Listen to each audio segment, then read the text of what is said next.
आज 12 दिसंबर 2020 के मधुर महावाक्य है।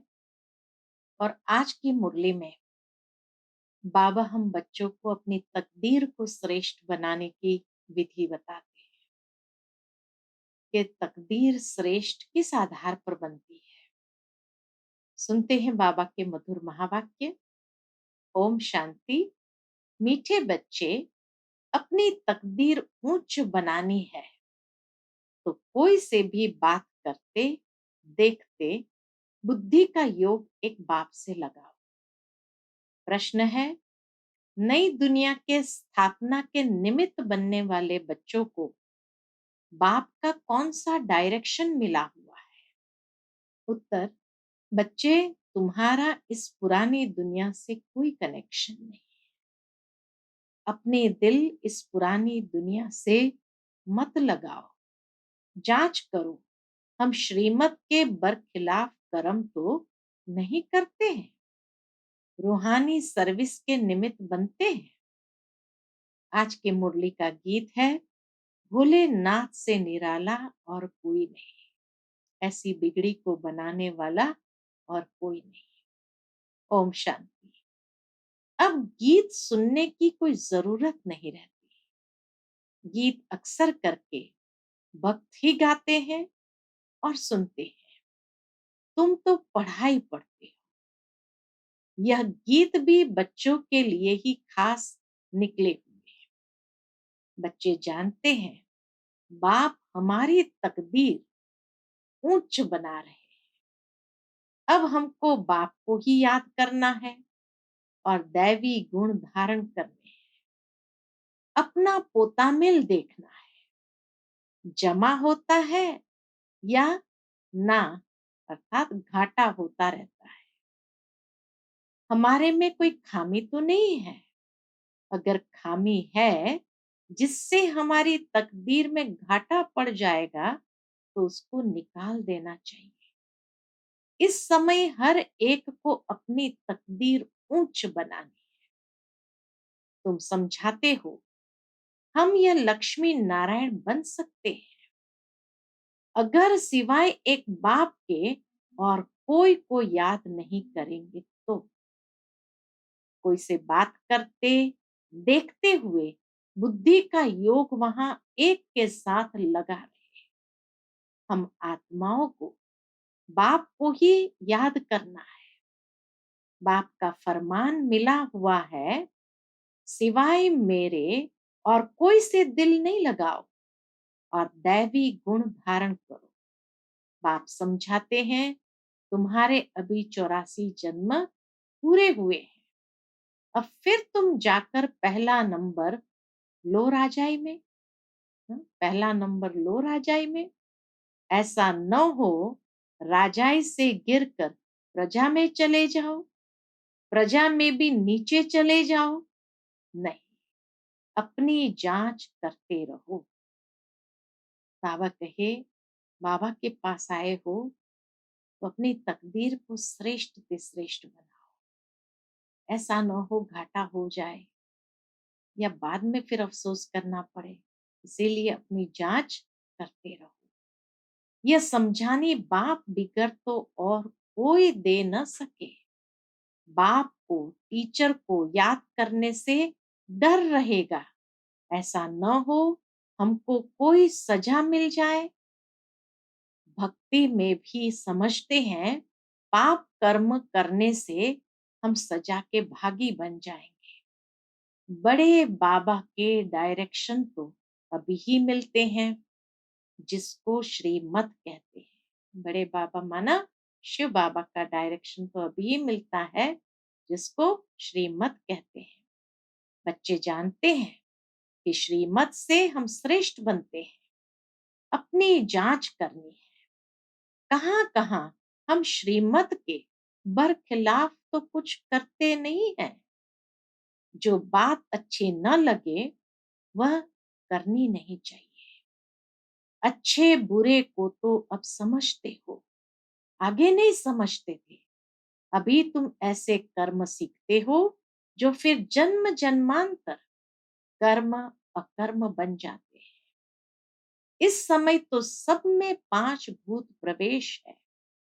अब अच्छी रीति पुरुषार्थ कर कर्मातीत बनना है। दैवी गुण भी धारण करने हैं। समय नाजुक होता जाता है, दुनिया बिगड़ती जाती है, दिन प्रतिदिन बिगड़ती ही रहेगी। इस दुनिया से तुम्हारा जैसे कि कनेक्शन ही नहीं। बाबा कहे, इस दुनिया से जैसे कि तुम्हारा कनेक्शन ही नहीं। तुम्हारा कनेक्शन है नई दुनिया से, जो स्थापन हो रही है। तुम जानते हो, हम निमित्त बनते हैं नई दुनिया स्थापन करने। तो जो एम ऑब्जेक्ट सामने है, उन जैसा बनना है। एम ऑब्जेक्ट सामने कौन सी है? श्री लक्ष्मी, श्री नारायण। कोई भी आसुरी गुण अंदर न हो। रूहानी सर्विस में लगे रहने से उन्नति बहुत होती है। प्रदर्शनी, म्यूजियम आदि बनाते हैं, समझते हैं बहुत लोग आएंगे, उन्हों को बाप का परिचय देंगे, फिर वह भी बाप को याद करने लग पड़ेंगे। सारा दिन यही ख्यालात चलते रहे। सेंटर खोल, सर्विस को बढ़ाएं। ये रत्न सब तुम्हारे पास है। बाप दैवी गुण भी धारण कराते हैं और खजाना भी देते हैं। तुम यहाँ बैठे हो, बुद्धि में है, सृष्टि के आदि मध्य अंत को जानते हैं। पवित्र भी रहते हैं। मनसा वाचा कर्मणा कोई बुरा कर्म न हो, उसकी पूरी जांच करनी होती है। कितना बाबा आज बच्चों को कर्म पर अटेंशन खिंचवाते हैं। उच्च तकदीर बनानी है तो कर्म पर अटेंशन। कर्मेंद्रिय को देखते हुए, ये ध्यान में रखते हुए कि हम क्या बनने वाले हैं, हमारा लक्ष्य क्या है। भिन्न भिन्न रीति से बाबा जांच करने के लिए कहते हैं। बाप आए ही है पतितों को पावन बनाने, उसके लिए युक्तियां भी बतलाते रहते हैं। उसमें ही रमण करते रहना है। सेंटर खोल, बहुतों को निमंत्रण देना है, प्रेम से बैठ समझाना है। ये पुरानी दुनिया खत्म होनी है। पहले तो नई दुनिया की स्थापना बहुत जरूरी है। स्थापना होती है संगम पर। यह भी मनुष्य को पता नहीं है कि अब संगम युग है। यह भी समझाना है, नई दुनिया की स्थापना, पुरानी दुनिया का विनाश, उसका अब संगम है। नई दुनिया की स्थापना श्रीमत पर हो रही है।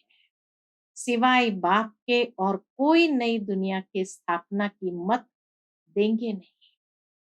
बाप ही आकर तुम बच्चों से नई दुनिया का उद्घाटन कराते हैं। अकेले तो नहीं करेंगे, सब बच्चों की मदद लेते हैं। वो लोग उद्घाटन करने के लिए, बाबा कहे, वो लोग उद्घाटन करने लिए मदद नहीं लेंगे। बाबा तो हम बच्चों की मदद लेते हैं। आकर कैंची से रिबन काटेंगे, यहाँ तो वह बात नहीं। इसमें तुम ब्राह्मण कुलभूषण मददगार बनते हो। सब मनुष्य मात्र रास्ता बिल्कुल मूंझे हुए हैं। बाबा के सब मनुष्य मात्र रास्ता बिल्कुल मूंझे हुए हैं। पति दुनिया को पावन बनाना ये बाप का ही काम है।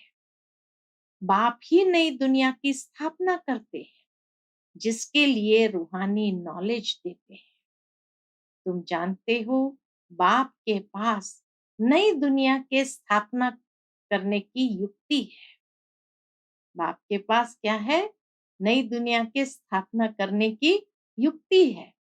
भक्ति मार्ग में उनको पुकारते हैं ना, हे पतित पावन आओ। बल शिव की पूजा भी करते रहते, परंतु यह जानते नहीं कि पतित पावन कौन है। दुख में याद तो करते हैं, हे भगवान, हे राम। राम भी निराकार को ही कहते हैं। निराकार को ही उच्च भगवान कहते हैं। परंतु मनुष्य बहुत मूंझे हुए हैं। बाप ने आकर निकाला है। जैसे फागी में मनुष्य मूंझ जाते हैं ना, यह तो है बेहद की बात। बहुत बड़े जंगल में आकर पड़े हैं। तुमको भी बाप ने फील कराया है हम किस जंगल में पड़े थे। यह भी अब पता पड़ा है, यह पुरानी दुनिया है, इनका भी अंत है। मनुष्य तो बिल्कुल रास्ता जानते ही नहीं। बाप को पुकारते रहते हैं, तुम अभी पुकारते नहीं हो। अभी तुम बच्चे ड्रामा के आदि मध्य अंत को जानते हो, सो भी नंबरवार। जो जानते हैं वो बहुत खुशी में रहते हैं, औरों को भी रास्ता बताने में तत्पर रहते हैं। बाप तो कहते रहते हैं, बड़े बड़े सेंटर खोलो, चित्र बड़े बड़े होंगे तो मनुष्य सहज समझ सकेंगे। बच्चों के लिए मैप्स, चित्र जरूर चाहिए, बताना चाहिए यह भी स्कूल है। यहाँ के ये वंडरफुल मैप्स है, अर्थात चित्र है। उन स्कूलों के नक्शे में तो होती है हद की बातें, यह है बेहद की बातें। यह भी पाठशाला है जिसमें बाप हमको सृष्टि के आदि मध्य अंत का राज बताए और लायक बनाते हैं। मनुष्य से देवता बनने की ये ईश्वरीय पाठशाला है। लिखा हुआ ही है ईश्वरीय विश्वविद्यालय। यह है रूहानी पाठशाला। सिर्फ ईश्वरीय विश्वविद्यालय से भी मनुष्य समझ नहीं सकते हैं। हाँ, खाली ईश्वरीय विश्वविद्यालय लिख देने से भी बाबा कहे मनुष्य समझ नहीं सकते हैं। यूनिवर्सिटी भी लिखना चाहिए। ऐसा ईश्वरीय विश्वविद्यालय कोई है नहीं। बाबा ने कार्ड्स देखे थे, कुछ अक्षर भूले हुए हैं। बाबा ने कितना बार कहा है प्रजापिता अक्षर जरूर डालो, फिर भी बच्चे भूल जाते हैं। लिखत पूरी होनी चाहिए, जो मनुष्य को मालूम पड़े कि ये ईश्वरीय बड़ा कॉलेज है। बच्चे जो सर्विस पर उपस्थित है, जो अच्छे सर्विसेबल है, उन्हों को भी दिल में रहता है हम फलाने सेंटर को जाकर उठाएं। ठंडा पड़ गया है, उनको जगाएं, क्योंकि माया ऐसी है जो घड़ी घड़ी सुला देती है। मैं स्वदर्शन चक्रधारी हूं, यह भी भूल जाते हैं। माया बहुत ऑपोजिशन करती है। तुम युद्ध के मैदान में हो, माया माथा मुड़कर उल्टे तरफ न ले जाए, उसकी बड़ी संभाल करनी है। माया के तूफान तो बहुत सभी को लगते हैं, छोटे अथवा बड़े, सब कहाँ हो, युद्ध के मैदान में हो। पहलवान को माया के तूफान हिला न सके, वह अवस्था भी आने वाली है। बाप समझाते हैं समय बड़ा खराब है, हालतें बिगड़ी हुई है। राजाएं तो सब खत्म हो जानी है, सबको उतार देंगे। फिर प्रजा का प्रजा पर राज्य सारी दुनिया में हो जाएगा। कितने साल पहले बाबा ने डेमोक्रेसी की बातें की थी। तुम अपनी नई राजाई स्थापन करते हो तो यहाँ राजाई का नाम भी खत्म हो जाएगा। पंचायती राज्य होता जाता है। जब प्रजा का राज्य हो तब तो आपस में लड़े झगड़े। स्वराज्य अथवा राम राज्य तो वास्तव में है नहीं, इसलिए सारी दुनिया में झगड़े ही होते रहते हैं। आजकल तो हंगामा सब जगह है। तुम जानते हो हम अपनी राजाई स्थापन कर रहे हैं, तुम सबको रास्ता बताते हो। बाप कहते हैं माम एकम याद करो। बाप की याद में रह औरों को भी यह समझाना है। क्या समझाएंगे? देही अभिमानी बनो, देह अभिमान छोड़ो, ऐसे नहीं कि तुम्हारे में सब देही अभिमानी बने हैं, नहीं, बनने का है। तुम पुरुषार्थ करते हो, औरों को भी कराते हो, याद करने की कोशिश करते हो, फिर भूल जाते हैं। याद करने की कोशिश करते हैं, फिर भूल जाते हैं। पुरुषार्थ यही करना है। मूल बात है कौन सी? मूल बात है बाप को याद करना। बच्चों को कितना समझाते हैं, नॉलेज बहुत अच्छी मिलती है। मूल बात है पवित्र रहना। बाप पावन बनाने आए हैं तो फिर पतित नहीं बनना है। याद से ही तुम सतो प्रधान बन जाएंगे, ये भूलना नहीं है। इसीलिए बाबा कहे याद बनी रहे। माया इसमें ही विघ्न डाल भुला देती है। रात दिन ये तात रहे, हम बाप को याद कर सतो प्रधान बने। याद ऐसी पक्की होनी चाहिए जो पिछाड़ी में सिवाय एक बाप के और कोई भी याद न पड़े। सबका बाप पतित पावन सदगति दाता यह है, यही स्वर्ग का रचयिता है। अभी तुम बच्चे जानते हो बाप आते ही है संगम युग पर। बाप ही राजयोग सिखलाते हैं। पतित पावन एक के सिवाय दूसरा कोई हो नहीं सकता। पहले पहले तो बाप का परिचय देना पड़ता है। अब एक एक को ऐसे एक चित्र पर बैठ समझाओ तो इतनी भीड़ को कैसे समझा सकेंगे। परंतु पहले पहले बाप के चित्र पर समझाना मुख्य है। समझाना पड़ता है। भक्ति है अथाह, ज्ञान तो है एक। बाप कितनी युक्तियां बच्चों को बतलाते रहते हैं। पतित पावन एक बाप है, रास्ता भी बताते हैं। गीता कब सुनाई? पूछते बाबा, गीता कब सुनाई? यह भी किसको पता नहीं है कि बाबा ने आकर सच्ची गीता कब सुनाई। तो गीता कब सुनाई यह भी किसको पता नहीं। द्वापर युग को कोई संगम युग नहीं कहा जाता है। युगे युगे तो बाप नहीं आते हैं, मनुष्य तो बिल्कुल मूंझ पड़े हैं। सारा दिन यही ख्यालात चलते हैं, कैसे कैसे समझाया जाए। बाप को डायरेक्शन देने पड़ते हैं। टेप पर भी मुरली पूरी सुन सकते हैं। कोई कोई कहते हैं टेप द्वारा हम सुन रहे हैं, क्यों न डायरेक्ट जाकर सुने।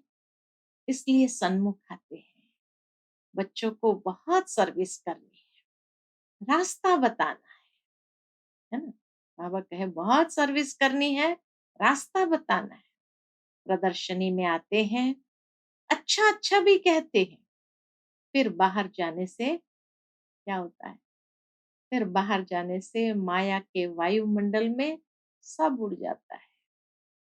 सिमरन नहीं करते हैं, उनकी फिर पीठ करनी चाहिए। जो आकर गए, बाबा कहे उनकी फिर पीठ करनी चाहिए। बाहर जाने से माया खींच लेती है, गोरख धंधों में लग जाते हैं। इसलिए मधुबन का गायन है। तुमको तो अभी समझ मिली है, तुम वहां भी जाकर समझाएंगे गीता का भगवान कौन है। आगे तो तुम भी ऐसे ही जाकर माथा झुकाते थे, अभी तो तुम बिल्कुल बदल गए हो। भक्ति छोड़ दी है, तुम अभी मनुष्य से देवता बन रहे हो। बुद्धि में सारी नॉलेज है, और क्या जाने प्रजापिता ब्रह्मा कुमार कुमारियां कौन है।